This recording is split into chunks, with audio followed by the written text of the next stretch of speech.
Christina and I am here today with Monica. Monica and I have been partnering together in ministry for like 3 years now. Yeah. She's a lead on our prophetic team and is actually teaching our advanced prophetic training all on dream work. So this girl carries a history with God, predominantly in the night hours, but also in the day hours. And I brought her along specifically today to help us talk about some kid-related issues. So, would you please share with us what you have found the most beneficial in learning your kids' love languages? That's such a great question. With adults, it's so easy to just want to say, hey, take this quiz, or hey, why don't you fill this out? But God doesn't do that with us, right? He doesn't tell us like, hey, let's fill this out and I'll tell you who you are. So it's really just going on this discovery with them. So good. And learning pretty much early on, with your kids, and they're really young, you kind of know how they respond to love. But I'm so thankful for books like Gary Chapman's books that help just to kind of pinpoint things and how to best serve them and love them well. And so I noticed with my kiddos, when they were younger, their love languages, for all three of them, have really been acts of service. Interesting. Yeah, which I'm like, oh, this is perfect. This is great because I serve them all day long, making their lunches and getting them ready. This is perfect. This is great. But it changes as they get older. Yeah. And it's not necessarily that their love language changes, but the way that Gary refers to it is their dialect. Interesting. Not to say that my kids still don't enjoy me serving them in the way of making them dinner and all that other stuff, but as they become more independent, acts of service looks a lot different. Right. So how have you navigated having a different love language than your kids? Because the whole purpose of Gary Chapman's book, Love Languages, is to identify how you best receive love and how you tend to give love. Because how you receive love is normally then the most easiest way for you to give love. But that's not bilingual necessarily. It doesn't connect.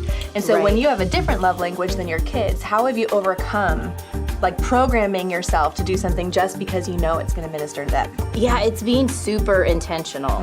That's what it really comes down to, is being intentional. Thankfully, that's one of my love languages, is gifts of service. But I also know that with a couple of them, they respond really well to affirmation. Yeah. And if that's not really my jam, my thing, it's so easy for me to overlook it. Right. But one of my youngest one, I noticed with her, sometimes her questions to me are what is it that I did when I was younger that was just so hilarious? What was so funny? It's always those questions that, what was it that brought you joy to me? So I'm so thankful that she has that ability to ask those questions, but it really makes me reflect and say, okay, if that's the way that she responds, then those are kind of the questions I should be asking on an ongoing basis. So good, so good. It's she's unintentionally letting you know the need of her heart. Yes, I'm so thankful for that. Yeah. We'll take it. Right, especially because as they grow older, I'm not saying all teenagers, but sometimes they might retreat a little within themselves. Maybe they're not so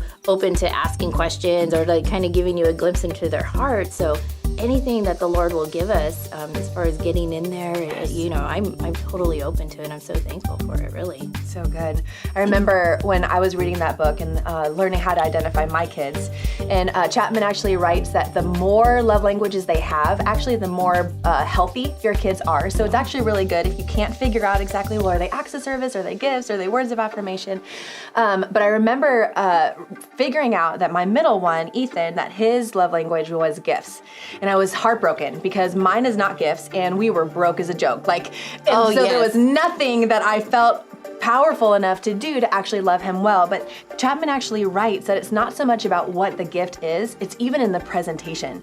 So I remember I would go to the thrift store and I would pray, Lord, let me find something like a Hot Wheels car or something that he would just geek out over.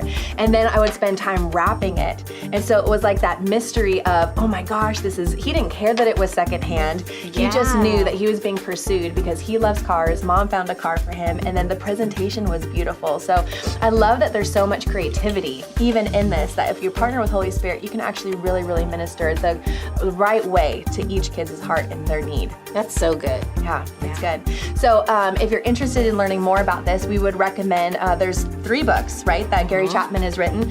You've got Love Languages for adults, kids, and teens, and they're all a great read. Yes, they are. I recommend each one because they all grow, right? Hopefully. Teenagers, adults. And And we need the reminder, let's Yes, be for real. sure. Yes. So thank you so much for sharing with that. Let us know what you guys thought about this video.